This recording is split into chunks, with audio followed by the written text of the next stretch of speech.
Didn't you say you didn't need nobody help? And if you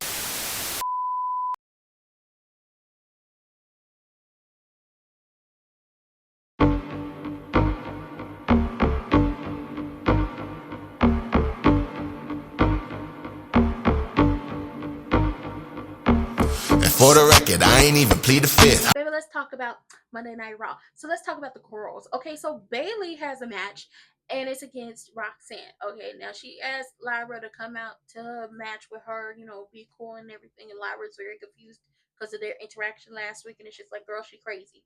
Her and her mental health is a fine line that you gotta walk. It's a fine line. And the personalities, you just got to know which personality you dealing with. Because at this point, you're dealing with Hugger Bailey, Happy Go Lucky Bailey, that I love you, you love me Bailey, wacky waving inflatable arm tube man Bailey. Okay, that's what you got right now in the AJ husband's jacket. But by the time they get out there for that match, she's still going. She hugging everybody. She get to fighting Roxanne. We having a good time. It's a good time had by all. Up until Raquel calls herself getting involved. So Lyra calls herself getting involved. And when Roxanne, pops over and hits a crossbody on Lyra, Bailey in the ring fighting with them damn personalities, and whoever the most violent personality is fought to get to the forefront and was there for the rest of the match and beat the hell out of Roxanne and picked up the win. Lyra's like, you did it, you did it, you did it, yes, you did it, you did it. Baby, that personality, boom, push Lyra. You didn't do nothing. I did it. You over here jumping like you won. I won. It was my match. I was like, God damn, we walking up. Woo, that, mm,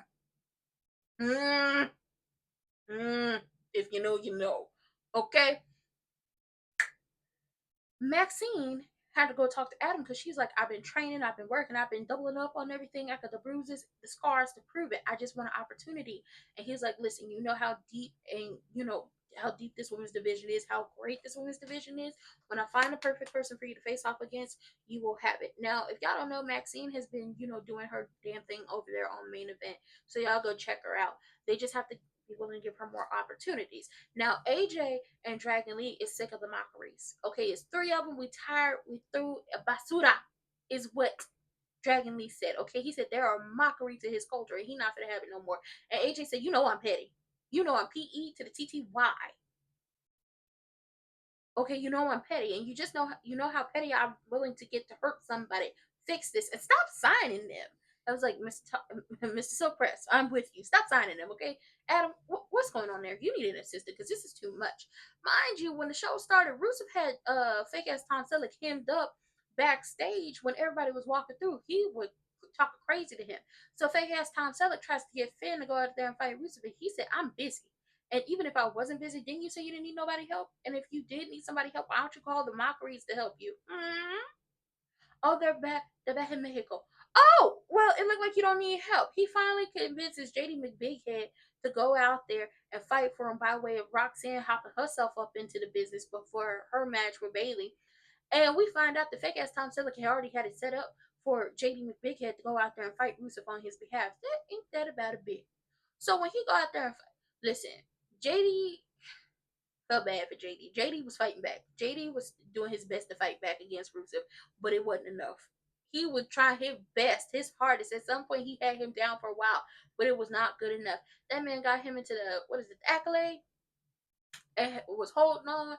And fake ass Tom Selleck made a movement like he was gonna get in the ring, and then he decided to back off and let JD there. And once he tapped out, he was still holding it. You know who had to come save JD? Finn. And you know what Finn was doing after he done whipped up on Rusev to get up off of JD? He was basically well, he didn't cuss him out, but he said, if you out here, you help. I did help. You a liar. You ain't help.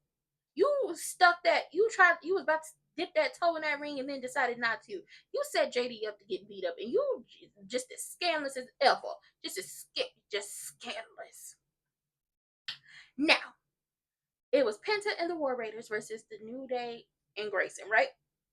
And baby, they had them big ass hats. Let me tell y'all something.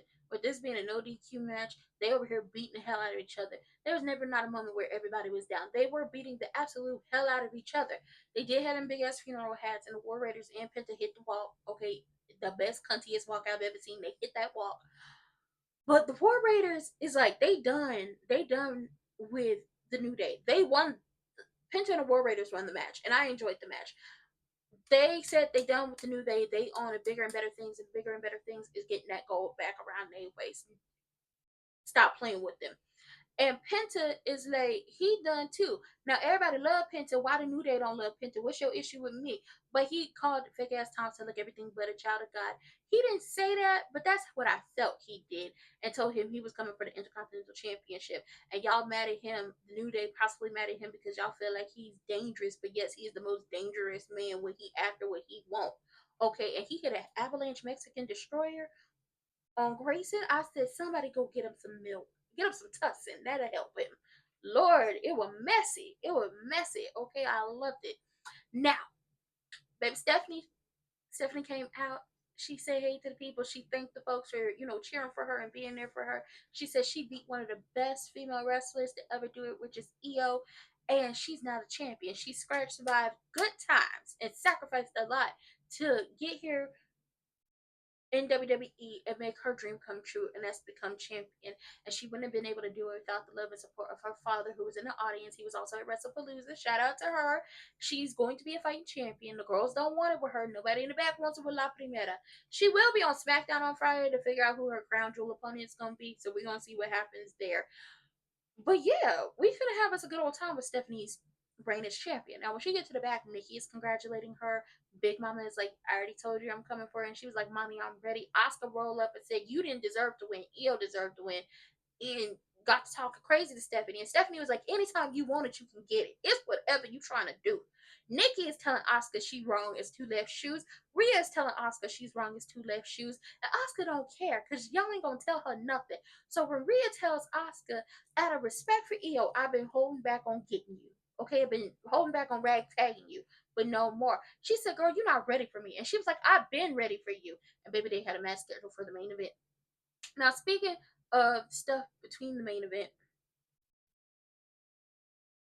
Lord help us, we had Juicy J versus Mr. Talk Game. Now, Juicy J feels like if Mr. Talk Game was not the ref for them at WrestlePalooza, they would have won the match. Now, this man got a forehead cut open, he got stitches, and he still ain't take no break. I do believe he just be on the road all the time, and even if he hurt, he's still gonna be on the road. Child, a break is a good thing. I want you to know that. He over there taking an aggressive tone with Big James, and it's like, tone, watch the tone. And then all up in here with it busting eardrums, doing all that hollering. Apologize to your damn brother for the way you talk to him, because you're wrong as two left shoes. Anyway, Big James asked Codarius to speak to him, and Codarius is trying to speak to him. Juicy J was like, I'm fine, I'm gonna be okay, I'm gonna get back to the top eventually. I will. While looking at the WWE Championship, and it's just like, no, please, God, why are y'all doing this to me? I don't need this man to be fighting with his friends. Fight his enemies. Damn. Lord. But the match, they cooked with that match. I want y'all to stop playing in their faces. I don't know why the people don't like LA Knight. I don't know why the people don't like Jey Uso. But they did cook in that match. Now, Juicy J did pick up the win because Mr. Talk Game got distracted by the Goon Squad, as in Mr. Aggressive 10 and the Thief, because they came out there trying to cause issues and he put fist and feet on them. But then that distraction allowed Juicy J to, get him, and he picked up the win. And Juicy J left him out there in the ring by himself, and Big James was like, we gotta help him. And Juicy J said, I'm not helping nobody. Big James, got the, I feel like I said Big James said he not helping nobody. I said Juicy J said he not helping nobody. So Big James get him a chair. He go down there and he like, whichever one want to run it, y'all can get it. Me and this chair is gonna go to work on y'all like you go to work on Myra's feet. Mind you, earlier in the day, the reason why they got the Goon Squad name, like earlier in the show, is because Codarius called them goons. And they are goons. They're working on the behest of, Kitten Hill. And if they, like, you want us to not call them goons, but they're goons. Because if they weren't goons, then we would see them with championship gold. We would see them doing a lot more than beating down on your opponent to keeping people down.